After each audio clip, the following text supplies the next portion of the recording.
수지 맞은 우리 드라마가 방송되었습니다.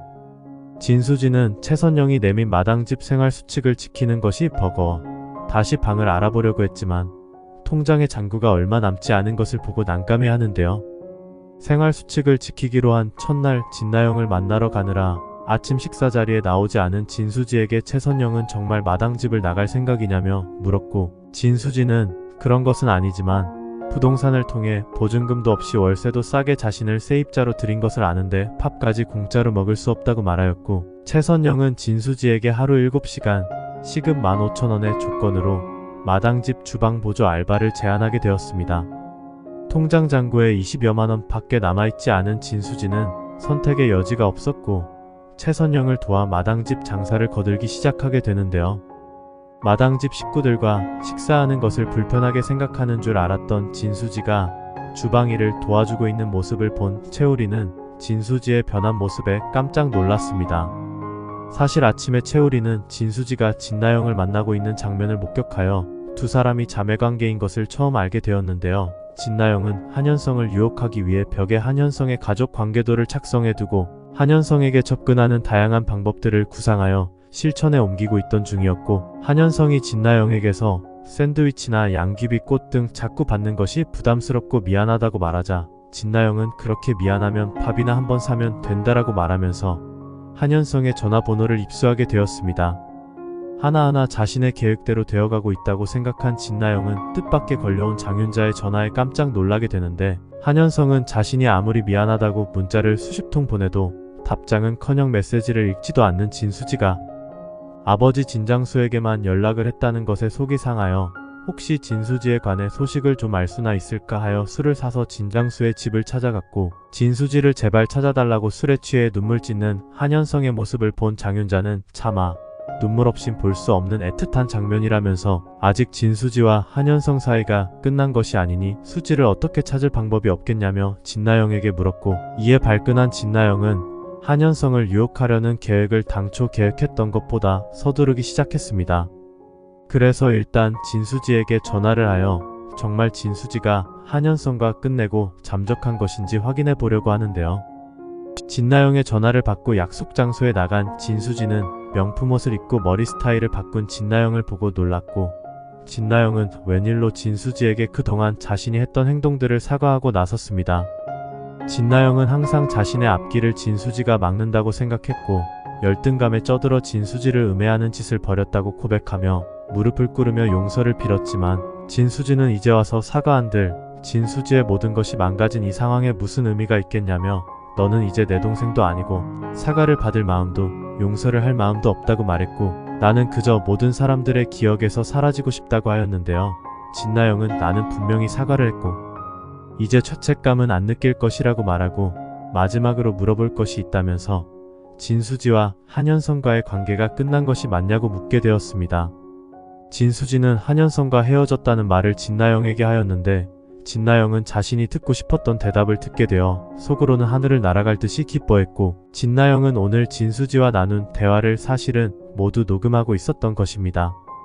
굳이 만나서 들을 대답도 아닌데 만났던 이유는 자신이 가식적인 사과쇼를 보여주어 마치 진수지가 나중에 진나영이 한현성과 사귀고 있다는 사실을 알게 되면 이제 마음 잡고 착하게 살기로 한 모양인 진나영이니 굳이 두 사람 사이에 대해 왈가왈부할 마음이 생기지 않도록 미리 밑밥을 깔아두려는 것이었고, 한현성이 아직 진수지와 끝나지 않았다고 생땠을 때 증거자료로 내밀면서 진수지는 당신을 다 잊었다면서 자신이 한현성에게 접근한 것에 대해 면죄부를 얻으려는 수작이었습니다.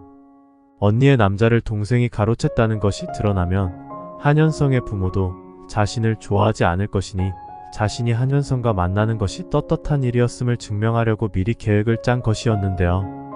진나영은 이후 한현성에게 더욱 적극적으로 대시하게 되었습니다. 밖에서 식사 대접을 하겠다던 한현성을 굳이 자신의 오피스텔로 불러 각종 배달 음식을 시켜 마치 자신이 정성껏 요리한 것처럼 포장하여 한현성의 환심을 사려고 하였는데요. 진나영은 지난번에는 곱게 한현성을 보냈지만 이번에는 확실히 자신의 오피스텔에 한현성을 재워 한현성이 실수를 하게끔 유도를 할 것입니다.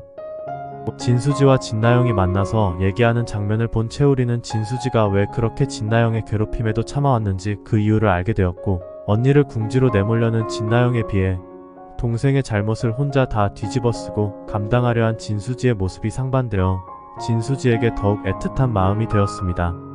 최선영과 자주 마찰이 있던 진수지가 혹시라도 방을 뺏어 나갈까봐 걱정이던 채우리는 오히려 진수지가 식당에 있다는 최선영의 전화에 궁금증을 못 참고 칼퇴를 하려 했고, 병원 식구들은 회식하려고 예약까지 다 해놓았는데 빠지는 게 어딨냐며 채우리가 집에 못 가게 잡으려 했지만 회식 장소가 마당집으로 잡혀 있었기 때문에 결국 마당집에서 모두 만나게 되었고, 채우리는 진수지가 병원 식구들에게 들키면 안 된다는 생각에 진수지를 큰 물통 속에 숨겨버렸습니다. 무사히 병원 식구들에게 들통날 위기를 모면했지만 진수지는 또 다른 위기를 맞게 됩니다. 한편 한현성이 진장수의 집에서 잔 것을 알게 된 김마리는 한현성을 불러 한진태가 병원 장직을 그만둔다는 얘기를 하며 자신은 한진태와 절대 이혼할 마음이 없다면서 해들 병원 장직을 사퇴하려는 한진태를 막아야 한다고 말하지만, 한현성은 김마리에게 사랑하지도 않으면서 해들 병원 운영을 위해 한진태와 헤어지지 않고 살고 있는 것 아니냐며 일침을 쏘았고, 한현성은 네가 집으로 들어와야 자신이 나갈 수 있다는 한진태의 말에 어머니 김마리는 아버지 없으면 위험해진다면서 절대 집으로 들어가지 않겠다고 선언을 하였습니다.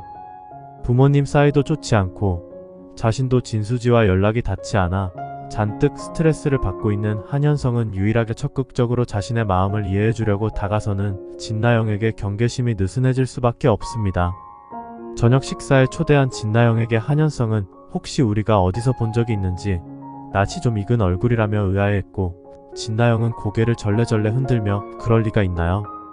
제 얼굴이 흔하게 볼 수 있는 평범한 얼굴이라서 그런 건가 봐요 하자 한현성은 아닙니다.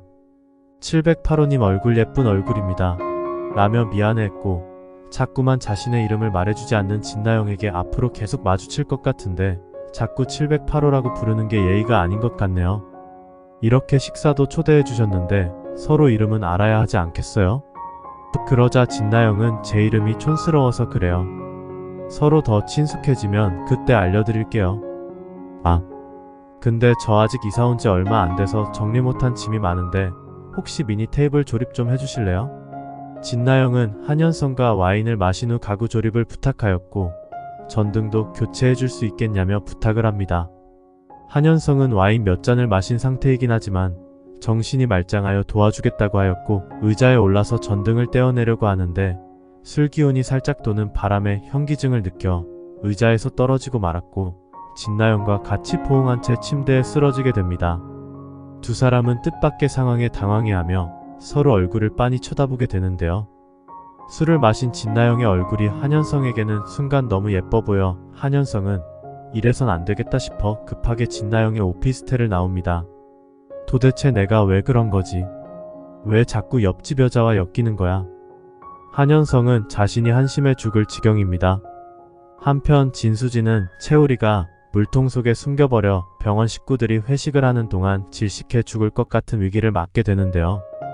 좁은 물통 속에서 숨도 제대로 못 쉬고 긴장 상태로 있으려니 공황장애가 다시 찾아와 기절을 하고 맙니다.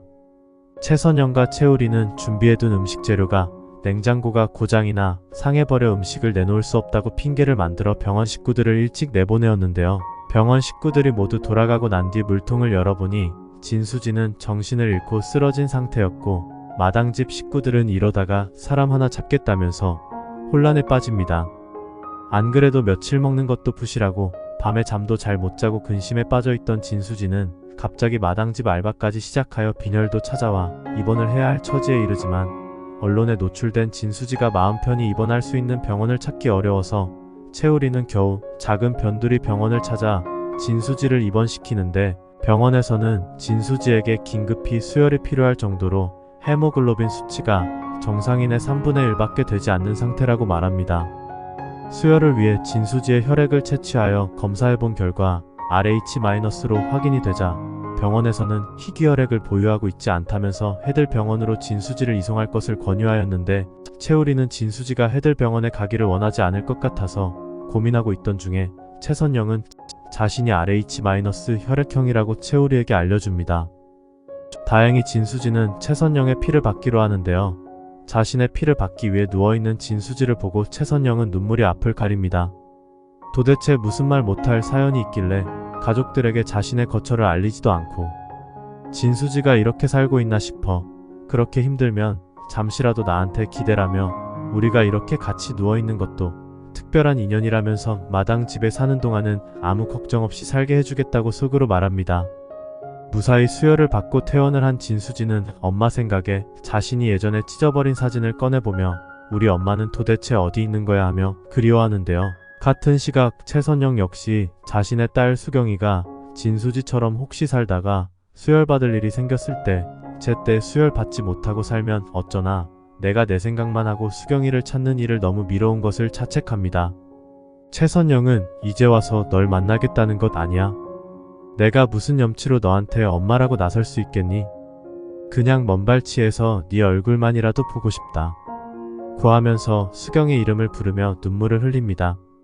한편 한현성은 해들 병원장 일을 그만두겠다는 한진태가 자신의 후임을 알아보려고 하는 것과 동시에 진수지의 공석을 메꿔줄 신경과 의사를 새로 들이려 한다는 것을 알고 채우리에게 도움을 요청하려고 찾아가는데 채우리의 사무실 앞에서 채우리가 최선영과 나누는 전화통화를 우연히 엿듣게 됩니다. 채우리는 최선영에게 진 선생님 어때요? 하며 진수지의 상태를 묻게 되는데요. 한현성은 아니 뭐야 그동안 채우리 집에서 진수지가 살고 있었단 말야? 하며 속에서 천불이 납니다. 기껏 숨어있는 곳이 어떻게 채우리 선생 집이라는 게 말이 되냐며 채우리와 진수지가 무슨 사이길래 두 사람 다 그렇게까지 진수지를 찾아 헤매는 나한테 비밀로 할 수 있냐며 화가 나지만 일단은 참고 퇴근하는 채우리를 뒤따라 가보기로 마음을 먹습니다. 채우리는 퇴근 후 급하게 마당집으로 들어갔고 마당집 안에서는 웃음이 새어나올 정도로 화목한 분위기인데 마침 저녁 식사를 마치고 채우리와 진수지가 마당에 나와서 이야기를 나누는 모습을 한현성이 목격하게 됩니다. 진수지는 지난번에 수혈받을 수 있게 도와준 것에 대해 채우리에게 고맙다고 말하였고 앞으로는 신경 쓰이는 이롭게 잘 먹고 잘 지낼 것이라고 말하며 계속 병원 식구들에겐 비밀로 해달라는 부탁을 합니다. 하지만 채우리는 해들 병원 한진태가 병원장직을 사임하려 한다는 얘기를 하면서 병원이 어수선한 상황인데다가 진수지 선생님의 공석 때문에 대기 환자가 밀려있으니 진수지 선생님의 능력을 이대로 썩히기는 너무 아깝다며 언제고 기다릴 테니 언제든 돌아오라면서 조용히 복귀를 제안합니다. 두 사람의 대화에 화가 나 급하게 끼어들려고 했던 한현성은 채우리가 진수지의 복귀를 제의하자 혹시나 다시 진수지와 결혼할 수 있는 기회가 찾아올지도 모른다는 생각에 희망을 품고 발길을 돌리는데요. 오피스텔로 돌아간 한현성은 진나영과 마주치게 되고 진나영은 한현성에게 무슨 일로 이렇게 늦게 퇴근하시는 거냐며 간섭을 합니다. 그러자 한현성은 지나치게 개인적인 일까지 관심 갖지 말라며 시큰둥하게 대했고 진나영은 한현성의 태도에 화가 나서 한현성에게 마지막 작전을 쓰기로 마음먹게 됩니다. 진나영은 아침 운동 중에 발목을 삐었다며 한현성에게 자신을 데리러 와줄 수 있겠냐며 도움을 요청했고 앞으로 일상생활에 지장이 많은 자신을 계속 도와달라고 부탁을 합니다. 매일 식사를 챙겨 먹을 수 있게 재료를 사달라고 부탁을 하고 발목 치료를 위해 병원을 같이 가달라고 합니다. 진나영은 그렇게 해서 김마리와 한진태의 눈에 들려는 속셈이었던 것입니다. 한편 진수지는 마당집 식구들과 많이 가까워졌고 이제 마당집에 계속 살기로 마음먹은 진수지는 가지고 온 짐을 풀어 정리하려고 하는데 아라가 들어와 진수지의 노란 망토를 보고 내 거랑 똑같다며 수경이가 누구예요 하며 망토에 수놓아진 글자를 물어봅니다. 진수지는 그거 내 이름이야 하며 아라에게 말하였고 아라는 유치원 갈 준비를 하다가 최선영에게 이쁜 언니한테 나랑 똑같은 망토 있어요. 근데 거기 수경이라고 적혀 있어서 물어봤는데 이쁜 언니가 자기 이름이래요. 그 말을 들은 최선영은 얼굴이 파래지면서 진수지 선생님한테 노란 망토가 있다고? 게다가 이름이 수경이라고? 하며 놀랐고 채우리에게 전화를 걸어 혹시 진수지의 가족 이름이 무언지 아는 게 있냐며 묻게 됩니다. 채우리는 지금 당장은 확실히 아는 게 없는데 왜 그러시냐고 물었고 최선영은 진수지와 자신을 유전자 검사 좀 해봐야겠다고 마음을 먹게 됩니다. 지난번에 혈액형이 맞은 것도 그렇고 아라의 말도 그렇고 아무래도 진수지의 정체가 미심쩍은 최선영은 진수지가 밥을 다 먹은 후 자신이 설거지하겠다며 진수지의 수저를 챙겼고 자신의 머리카락과 함께 채우리에게조차 비밀로 한 채 유전자 검사센터에 의뢰를 하게 됩니다.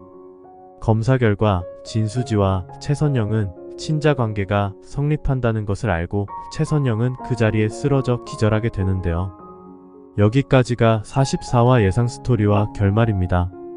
수지 맞은 우리 44화에서는 마당집으로 회식을 온 해들병원 정신과 동료들에게 진수지를 들키지 않으려고 채우리가 진수지를 숨기느라 바쁘고 한현성은 우연히 채우리와 최선영이 진수지에 대해 얘기하고 있는 것을 듣고 퇴근하는 채우리의 뒤를 밟아 진수지의 거처를 알아내게 됩니다.